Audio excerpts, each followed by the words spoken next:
এই গল্পটি একটি ভাই লিখে পাঠিয়েছে। আমার নাম শুভ।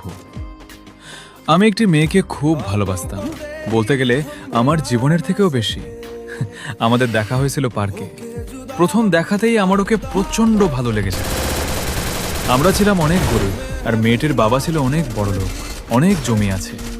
কিন্তু মেয়েটি আমাকে ভালোবাসত, তাই আমরা প্রত্যেকটা দিন পার্কে দেখা করতাম। হাতে হাত ধরে খুব সুন্দর সুন্দর মুহূর্ত কেটে যেত। এভাবে আমাদের 1 বছর কেটে যায়। হঠাৎ দেখি মেয়েটি পার্কে আসা বন্ধ করে দিল। ফোনে জিজ্ঞেস করতেই ও আমাকে বলল, আমার বাবার আমাদের সম্পর্কটা জানতে পেরেছে, আমাকে আর পার্কে যেতে দিবে না। আর আজকে আমার হাত থেকে আমার ফোনটা নিয়ে নেবে। আমি কি করব বুঝতে পারছিলাম না।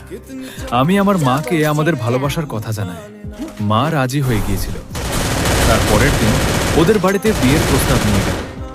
মেয়েটির বাবা মারা আমার বাবা মাকে